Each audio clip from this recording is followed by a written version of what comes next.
Hi, everyone. Thank you for joining us for this sugar talk. We're going to look at sugar cravings and sugar addiction and some of the simple things that we can do to make a difference.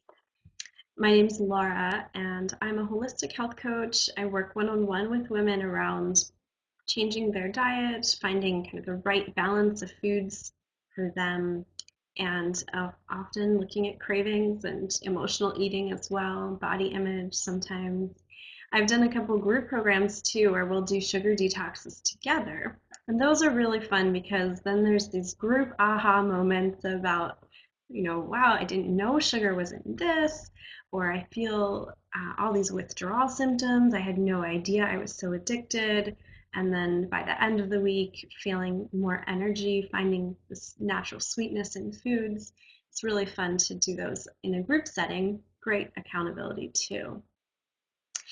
And I personally love this topic partly because I've dealt with sugar in the past. Several years ago, I realized that I was addicted to sugar. I've always had a sweet tooth. I still do, but I have learned over the years different ways to balance my diet in a way that gets the nutrients I need. I learned I was missing some key things that even though I was eating well and I thought I was eating a really healthy diet, I found um, some some things to do differently that made a big difference for me. And I can say now that I don't need sugar if it's around, if it's offered to me. I don't necessarily turn it down. I still do include sugar in my diet, but I don't crave it in the way that I used to.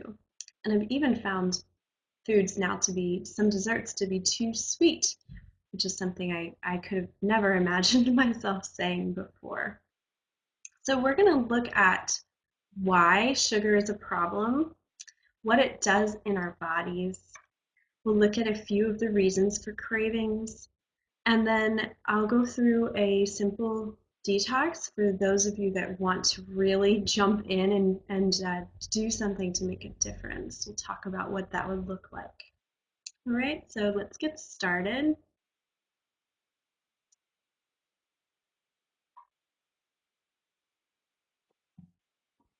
One of the stories I found so interesting as I was learning about sugar and the reasons that it's so addicting is that when sugar was first refined and imported in France, the government officials actually locked it up. It was held just like any other white addictive powder. And that struck me, that image has stayed with me when I think about sugar in its white powdered processed form. It resembles a drug much more than it resembles food from nature. And actually, even the plant, the sugarcane plant, has been recognized for being full of nutrients and minerals and some antioxidants and has benefits for the body. But when the way that we've broken it down and processed it and over processed it, by the time it's turned into table sugar, there's nothing left that is beneficial for our bodies. Sugar has been shown to be 2 to 4 times as addictive as cocaine. There's a couple different studies out there looking at that. And it sets off those same pleasure sensors in the brain, where as an addictive substance, it means that just having a small amount creates the desire for more. It also means that by cutting it out completely, cold turkey, we are likely to experience some withdrawal symptoms, headaches or fatigue, or other things like that. The average American consumes over 100 pounds of sugar every year, and some sources say 150 pounds of sugar a year. So that breaks down to about 30 to 50 spoonfuls of added sugar a day, which is a lot. If you had that sitting in front of you, or if you could shake it inside of a bottle, it's a big pile of sugar. But when you start breaking down ingredient labels and looking at how much sugar is in our food, it's amazing to see how quickly it can add up. So sugar is always listed in grams, And if you're checking out an ingredient label, seeing 8 grams or 12 grams, it may not mean a whole lot to you. It's really helpful to understand that conversion, that 1 teaspoon is approximately 4 grams of sugar. So, I would check out your cupboard, grab some things, look around, just get an idea of how much sugar is really in this food, and those healthy granola bars that you bought, or the yogurt in your refrigerator, or whatever it might be. Often sweetened yogurt has between 16 to 20, sometimes 24 grams of sugar.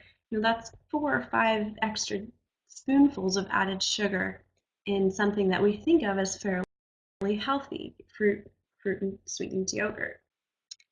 Soda, of course, can have 30 to 40 grams of sugar. It's about 10 added spoonfuls. So when you think of the typical American diet, getting soda, having sweetened processed foods, having dessert every day, or all the ways that sugar adds up very quickly to that 30 to 50 spoonfuls that the average American consumes.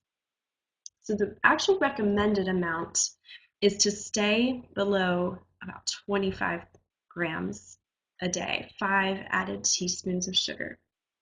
Just still fairly generous. If you think of actually eating 5 spoonfuls of sugar, it doesn't seem all that appealing to me, but that's a number to aim for. And when you're adding it up with your salad dressings or tomato sauces and cereals, granola bars, and snack foods, it's very obvious to see how quickly it can add up. So we know that sugar is not good for us, but some of the reasons, some things it's actually doing in our body that you may not be aware of, is because sugar is void of all nutrients. It takes them out of our bodies when we eat sugar because it needs to break them down. It needs those nutrients just to digest it and get it through our system. It's also linked to many preventable diseases, diabetes, of course, and heart disease, and even been shown to feed cancer. Sugar suppresses our immunity. One of the best things you can do when you're sick is cut out the sugar and let your body rest and focus on getting better. And then it can even interfere with some of the other key nutrients that your body is trying to absorb, such as calcium and magnesium. You've probably learned or heard about the sugar cycle of spiking your blood sugar and insulin rising and your blood sugar dropping, and you've possibly experienced that yourself, where if you have a high sugar snack, or breakfast in particular is a good one, where if you're starting your day that way, you can really see the effects of it. And that by having a donut or even a muffin, just a high carbohydrate, simple carb snack in any time of the day, you will notice within a couple hours that you may be hungry again. And this is one of those places where not all calories are equal. You could have this big 300, 400 calorie muffin and compare that with a 300 or 400 vegetable egg omelet for breakfast. And the protein and those eggs is going to keep you satisfied and keep your blood sugar balanced, while the simple carbs and the sugar is digested so quickly in your system that you are quickly hungry again. And you may even feel that crash coming off of it, that your body is saying, oh, we need more. We're hungry again. What can we have now? And it's not looking for healthy foods at that point. It's looking for more sugar, more carbohydrates. And too much sugar in the system, it's been linked to suppressing our hormones, such as the adrenal gland, so adrenal fatigue, candida in the gut. Just too much sugar overgrowth in our gut is a big problem. A lot of women struggle with it, sometimes even without realizing it. And sugar ultimately is stored as fat in the body. It's broken down as glycogen in our glycose stores, and it's important energy. We need a store of glycogen, but if we have more than what we're going to burn off and actually use, then that's going to be held onto. The body is smart and it sees that as this quick energy. That's our go-to source when we need fuel. It's not going to be released from the body the way that excess protein or other things are kind of removed from the body. The sugar, those simple carbs, they are stored as fat, which is part of the link to obesity. And here's another image just with that sugar addiction cycle that we've talked about, how eating something spikes your blood sugar. It's a feel-good food, and you feel great initially until it wears off and you crash, and then that low blood sugar just tells your body that you're hungry, whether or not you had enough to eat. You want more sugar, more carbohydrates. There are many different reasons for sugar cravings. One of the things I wanted to point out is I mentioned at the beginning getting the right balance of foods for our bodies. And some people find that they need more animal protein than others. Some people feel really good on a vegetarian diet. We're all different based on a lot of things, based on our genetics and our ancestry, our blood type, our metabolic type, the way that we burn through our food. Our needs are different, and what works for someone else may not work for you. But getting enough protein is linked to sugar cravings. Making sure you're getting some healthy fat is linked to those sugar cravings. Um, and eating kind of with the seasons too. Our bodies are meant to be eating the foods that grow at different times of the year. Right now, in the winter times, there's not a whole lot growing. Traditionally, we would be eating those foods that can be stored, the root vegetables, carrots and onions and potatoes and beets, cooked vegetables, more warm cooked foods like stews and chilies and soups. And if we're still eating like it's summertime with a lot of raw food, raw fruit, raw salads, not that we can't have those foods, but we need to be aware of that correct balance, and our bodies are looking for um, getting looking to be in tune with the changing seasons and getting what they need, and eating a real fresh light summer diet in the middle of winter, just something that I had done when I was thinking that I was being really healthy. It actually was not helpful for my body. I wasn't getting some of what my body was looking for. Mention on here dehydration, hormonal issues, and sometimes there are just key nutrients that our body is not getting. Greens and getting green vegetables are one of the foods that are most important and most often associated with cutting our cravings way back, because there's just so many good things in them. It's almost like this checklist that your body has of things it's looking for. And when you're getting good quality protein, healthy fats, a nice variety of vegetables, in particular emphasizing the green and leafy vegetables, it's like your body's going down through that checklist, just check, check, check, check, check, and feeling like it's getting what it needs can really drastically cut back the cravings. Stress, emotional eating is huge. There may just be a time of day that you're always looking for something sweet. It may be only when you're really stressed out. It may be just that you're bored. It may be after dinner you always want a sweet treat to finish your meal. Sometimes it's because we're avoiding emotions we don't want to deal with. It's just our go-to way of handling something uncomfortable instead of handling that emotion. So pay attention in yourself at those times that you're looking for food that you may not be hungry for. It's not going to be broccoli and carrots that you're looking for when you're eating emotionally. It's the sugar or salt or carbohydrates, those things that create pleasure in our brain. That's what we're looking for when we're eating emotionally.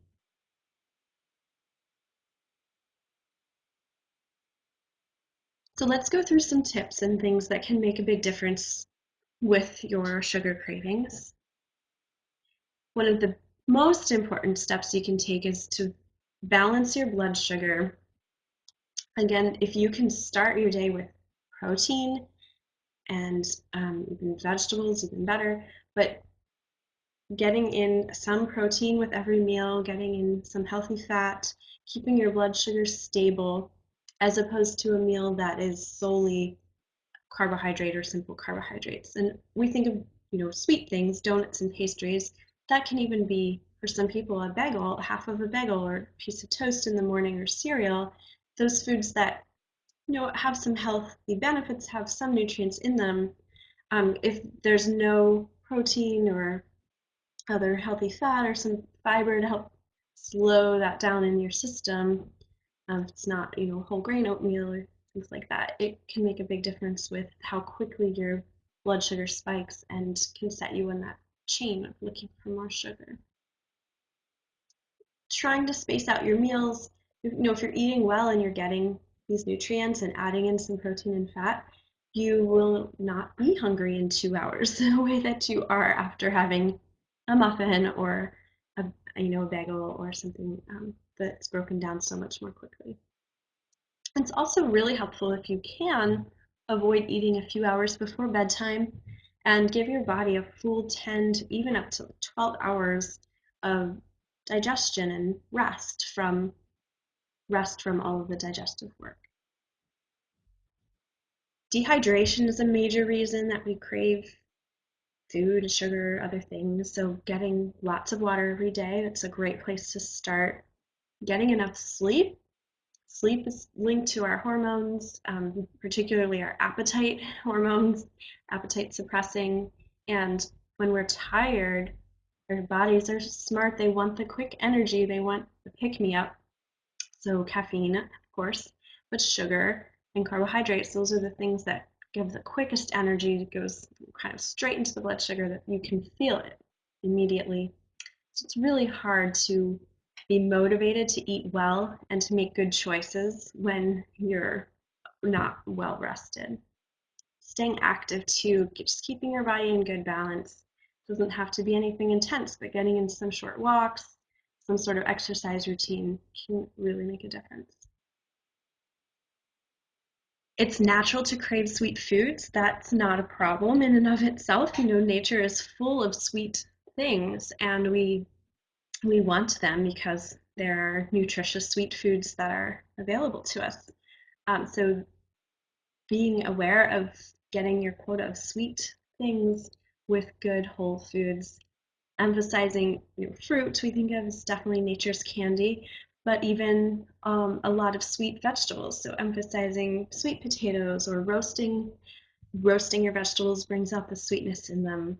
Beets and carrots or sauteed onions, those are all great ways that you can add some sweetness and help cut back some of the cravings for that sweet flavor. You can also include things like radishes, cabbage, daikon, burdock root. Those vegetables, although they do not taste sweet, they help balance your blood sugar and really cut back your interest in sugar or sweet things. A few other natural things to think about: adding in cinnamon to your oatmeal or to some sauteed carrots or chili. There's lots of different ways you can use cinnamon to help balance your blood sugar. Making sure you have adequate vitamin D, another thing that's been linked to our cravings. And living in the north and northeast, it's hard to get enough vitamin D in the summertime. You can be checked, and your doctor can do a simple blood check, see what your levels are. It's probably a good idea to supplement with about 2,000 IU of vitamin D. And emphasizing omega-3 fatty acids. Those you can get through your diet in fatty fish, walnuts, chia seeds, flax seeds. You can also supplement or use a good high quality fish oil. Those keep our body in balance as well. Many of us have an imbalance and have many more omega-6 fatty acids to omega-3. Sometimes cravings are a sign of a food allergy, and even the food that we're craving, we can often have a allergy to or reaction. So that may be something that you want to consider. Definitely incorporate herbal teas to help with cravings. Peppermint tea is a great one to cut your sugar craving after dinner, or if there's a time of day that 3 o'clock in the afternoon you're looking for something sweet. Those are great tools to keep your mouth busy and just reset your palate and what you're drinking and what sounds good to you. There's a few other supplements that can be useful. Chromium is a great one for balancing blood sugar. You may have heard of amino acid therapy, which is used to treat addictions. It can be used for sugar addiction too.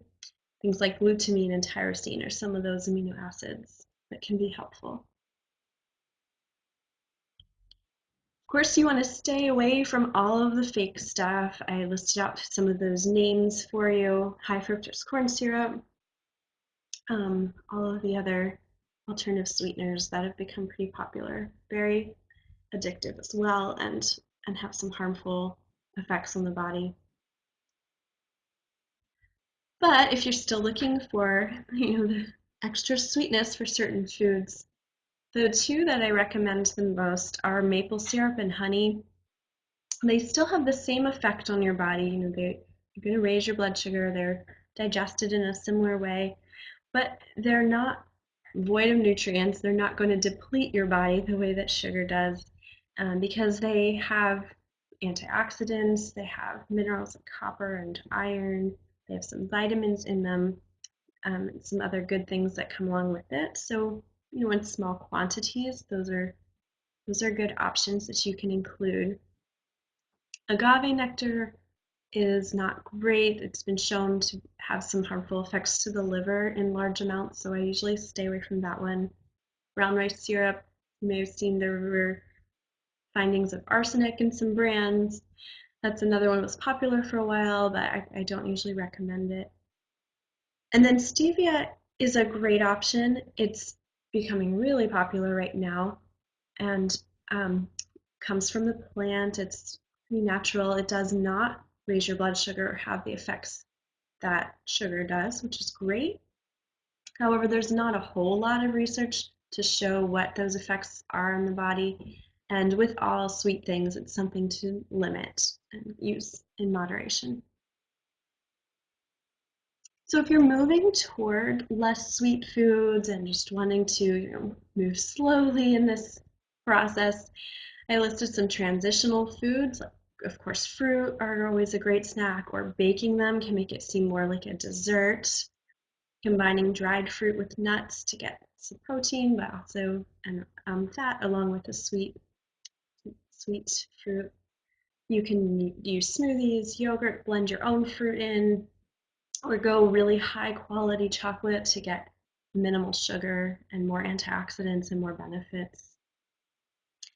But if you are ready to do something a little more drastic and see the impact and feel the results, the best thing to do for a sugar addiction is to go cold turkey and cut it out completely. And there's all kinds of different programs and detoxes, ways that you can do this.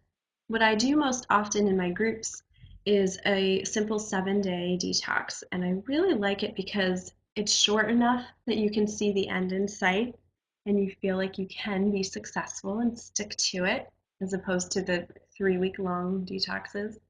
But yet it's still long enough to see those effects in your body. If you were addicted, you will know it. Those first 3 days, you might have the headaches or real extreme cravings. You might be grumpy or foggy, mentally foggy, and then beyond that, those symptoms will fade and you'll start to feel really good. And this is where it can be really helpful to do as a group, because you get to learn from each other, share your experiences, have support in those moments where you just want to quit and give up. And you also get to share all those great aha moments about how good you're feeling, or how you just realized how sweet a sweet potato is, or a red beet, or something that you never paid attention to before. So some details with this 7-day detox, what typically looks like. Again, it's cutting sugar out completely, and that does not include natural sugars. So we still include some fruit in the 7 days.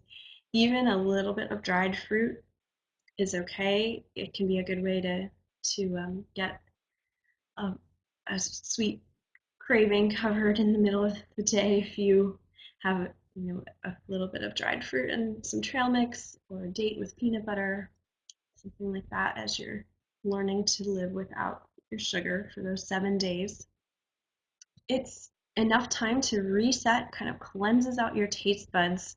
So you'll notice natural foods tasting much more sweet. You may find you can actually drink an unsweetened iced tea, or limit, cut out the sugar in your coffee or other places that you might be used to having something sweet. Even oatmeal, a lot of people sweeten their oatmeal and find you don't need to do that. It's great too to build your willpower and recognize that I can do this. I gave up sugar and I survived. It does not have that power over me, which is a really important message to your body, and to experience that you can live without it and learn, and watch those cravings drop off. The longer you go without it, of course, the less and less that you will crave it. A side benefit is it's like a mini cleanse. Your whole digestive system gets a break from dealing with sugar and all the processed foods that have sugar in them, and you're just cutting out a lot of other junk in the process, eating mostly whole foods because those sugar is in so many products. And so it's a great way to allow your body to clean out some other toxins and catch up on cleaning out your system. I also love that this is a great detox to repeat because it's short and it's simple. And after one detox, you're not necessarily going to have resolved all of your issues with sugar. Hopefully, you'll be on that path and feel better. But this is something some of my clients will do every month.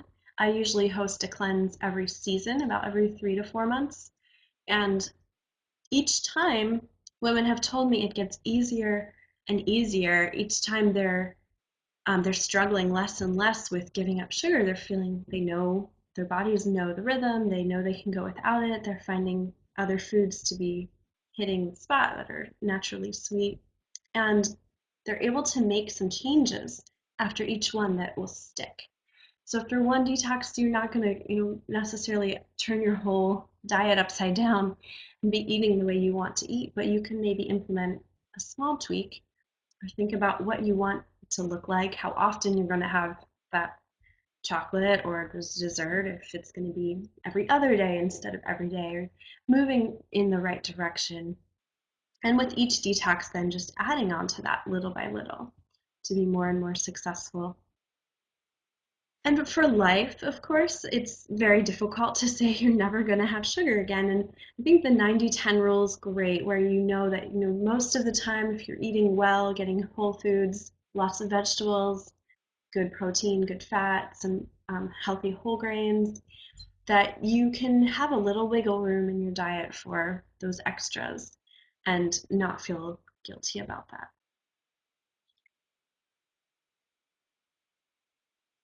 If you have any questions, I would love to hear from you. You can email me, you can call me.